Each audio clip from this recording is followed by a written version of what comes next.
So I'm going to cut this session. The reason I'm so like this is going to be a quick session. We are talking about empathy and trying to do the right thing and stuff, right?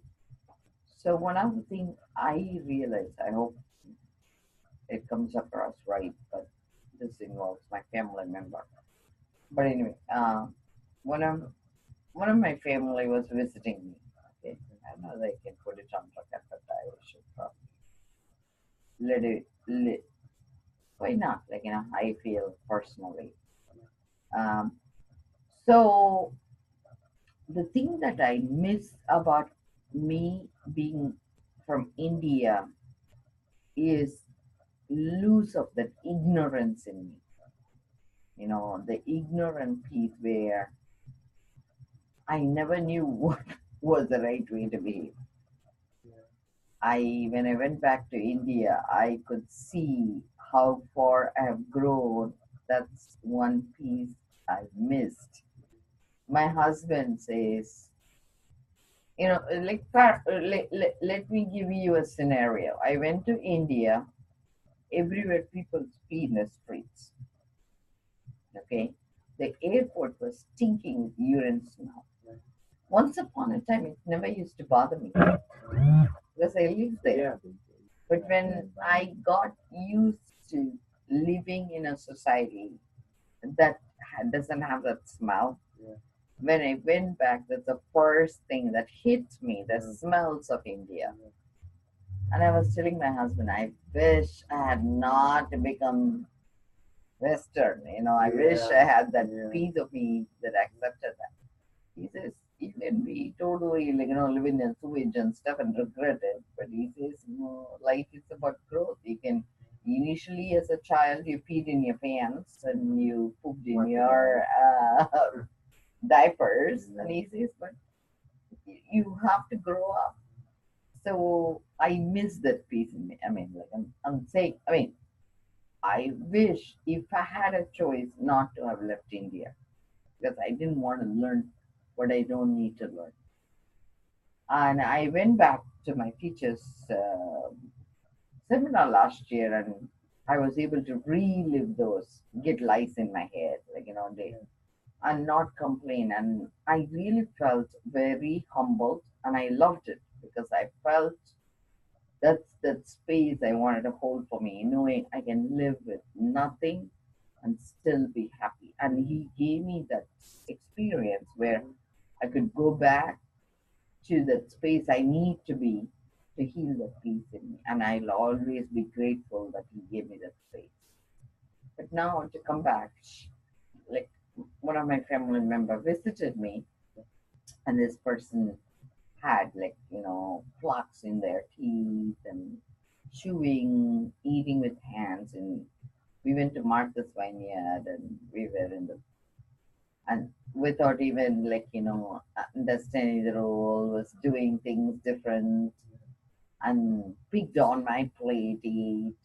I noticed so many things, but the best part was the first day itself. I decided I'm not going to correct her because I said, you know what?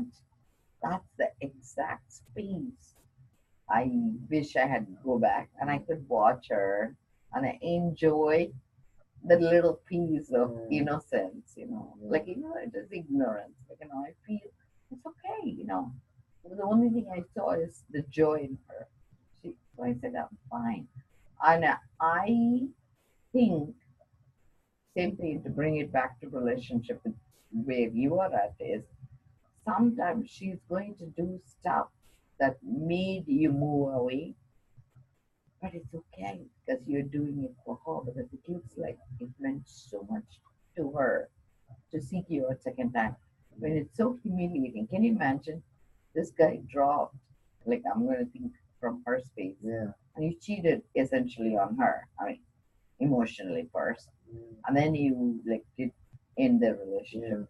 She's giving you another chance, and I feel like yes, it might be not really convenient for you, but isn't that so beautiful to see how far you've grown to do that space again with her to make amends? Yeah. right? Like, so what? Sometimes, like, it's all about So it's like mature. reliving the life, but at the same time, as a grown man. Yeah.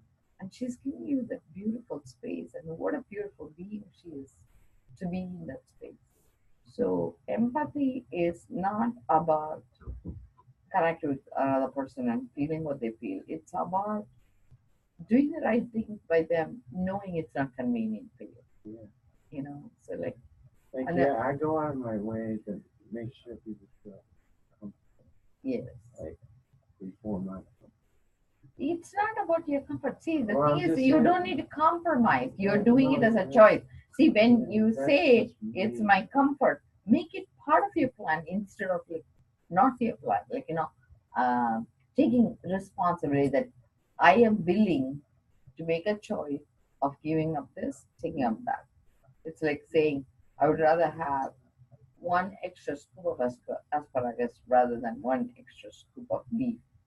So that, like, what I'm saying is, it's not you're Yeah, giving up something to get something, but you're making a choice of adding something and having a balance in something else and keeping your heart open so that you observe what you need to observe and process it another way, but at the same time giving that space. She needs to cross over, she wants a bridge and she's still stuck, so you want to bring her to another level, so you're going to do it another way. And being empath is a beautiful place, and being empath and curious about where the other person is and not doing anything about that curiosity is not okay. Spiritually you get punished more for that, because being empath and say, okay, I figured out her problem is she's still stuck on me, but I'm going to take my time to not engage with her, is actually cruel, right? Like, you can see it's cruel. Whereas being an empath and say, okay, I could see that she needs me more, but I don't need her, but I'm going to give her a chance, knowing it's not convenient for me. It's a very beautiful space. yeah, Do you understand what I'm yeah. It's saying? like was giving somebody a present Yes. other than having something to yourself. But But they that's are a not going to be grateful for that. They're going to actually make your life miserable. But be okay with that. well, I noticed being like the negative people will sense that and try to take advantage of that. But I'm such a So, nice person. so even if she comes across as being mean, be okay. And you will lose nothing. But God will protect it. The space you're losing, God will replace it with the most beautiful. Was it helpful for you? Yes. So, Indeed.